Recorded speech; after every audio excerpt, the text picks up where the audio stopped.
Hey YouTube, Chris again. And we are once again cooking tofu, which I've pressed. Now, some people are going to see this video, and their reaction might be, Chris, you've already done this. You've already made tofu as a YouTube video. You've in fact already did it probably in an Indiecade shirt. Although this is Europe, and I think last time was my LA Indiecade shirt. And that's actually the topic today. Not the cooking of tofu, but that things are worth doing more than once. And you've heard me hit this kind of item before for a few different reasons. In terms of the practice necessary to get good at something. In terms of having the patience to not expect the first thing you do to already be amazing. In all kinds of areas of life and growth, doing things more than once. But today's focus on that same kind of topic is really from a different direction. And it's from the direction that sometimes we come at things with a mentality of like a checkbox list. That life's about what can I check and cross off my list. And where this becomes destructive is that there's a lot of really enjoyable or healthy or valuable things that the real value from actually comes from their repetition. Comes from the repeated doing. Comes from the repeated encounter in the ways that builds up new depth, new interest in it. I know the same sort of attitude comes from, I know some folks who wonder, why would someone watch a movie again they've already seen? Why would someone read a book that they've already read? Why would someone watch a whole season of a show that they've already watched? And I'll tell you what, Laura and I do that. We watch now several different seasons of shows multiple times. Now, we might do, some other things while we're doing that. It might be same time we're answering emails or doing other, sort of just keeping up with our accounting and other little bits we have to do. But you could ask the same question of why would you walk in the park more than once? You could say, I've already been in the park. You could say, I've already walked outside, so I already did that. What's next? What's new? And I think it's really destructive, this craving only for what's new or novel. I remember many years ago I had a friend who, in honest earnestness, wanted to try to do me a favor by saying, Chris, it seems like you often listen to the same kind of music you have for years. Are you sure that's healthy? And see, to her perception, it seemed like healthy meant listening to the newest, greatest, whatever was currently popular trend of music. I don't particularly think that the quality of music and its relation to us in our lives necessarily needs to be an artifact of how recent it is, or how recently it's been promoted on television and radio. A lot of that stuff, including the music that I frankly enjoy and like, is so manufactured that it's literally like they'll make these backroom deals to play it X number of times on the radio, knowing that's going to cause it to sink into people's subconscious. And this is part of what causes people to have like a hit of the summer that no one ever hears again. Carly Rae Jepsen, for example, fine example of this. And again, I'm not criticizing that music. I like that music. I sometimes like poppy stuff, but you got to acknowledge it for what it is. And when, all is said and done, I still go back to the same kind of music I've been listening to now for probably 15, 20, 25, 30 years. Same kind of music. And so, yes, I had tofu for lunch before. I'm sure I'll do it again.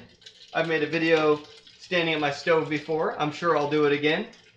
And the same way, it's worth doing something you've already done because you're going to get something new out of it each time. Or it's simply good, I think, to be able to take some distance away from when you do something repeatedly, like a walk in the park, like sitting outside for a sunset. It's a chance to really make it less about the thing itself. It's a chance to be a little more introspective about it because it becomes background. It's a chance to look internally a little more because the thing, yeah, you've observed it. You've seen that. I can't speak for all countries. I'm sure all countries have their celebrations with fireworks, but in the United States there's a 4th of July. And anybody could be a bit of a grouch about it and say, I've seen fireworks shows before. Why would I go again? I could find fireworks videos on the internet. Why would I go to one live? And obviously it's because the experience is different every time we do it. We get something different. Some of my favorite books, fiction and non-fiction alike, I've read them multiple times. And it's not that I think it was time wasted that should have been spent reading something different, something else entirely. I think every time I go back and read it, I pick up new things from it. New tips, new observations, new perspectives. And again, in a way, the other way that it kind of helps us grow, I think, is a chance to reflect on how my perceptions about it have changed.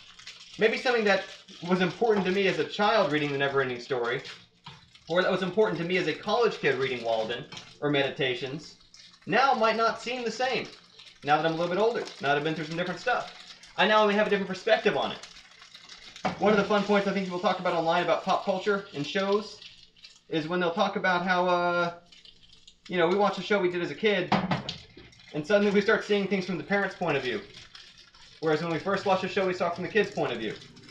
And so even just the phase of life that we're in, or what's going on in our lives around us, can impact our perception of those things. Hold on, I'm going to grab some nutritional yeast.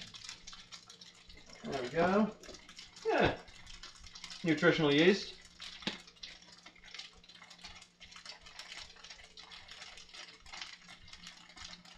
You know, there's people who they want to eat something different every meal they ever have.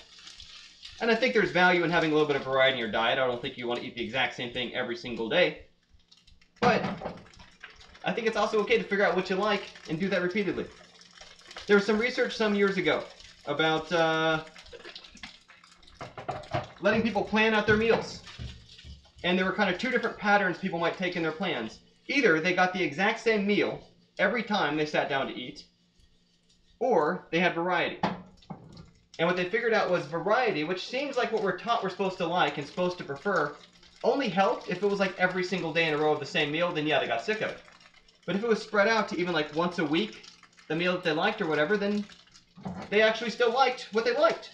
And it was fine that it wasn't a surprise. It was fine it wasn't broadening their horizons. I think part of why we have to broaden our horizons is to figure out what to do repeatedly. Right? Like when I would... A little bit of an outdated example, because I don't even eat ice cream anymore, at least not the dairy kind. When I was a kid, we'd go to the ice cream store, Baskin-Robbins, right? Have a whole bunch of flavors, and I would always want to get the exact same one I'd had before. My mom would tell me to broaden my horizons, try some different stuff. I would try some different stuff. But the reason I did that investigation was to figure out what would I then want to order more often in the future. You see, it wasn't variety for its own sake.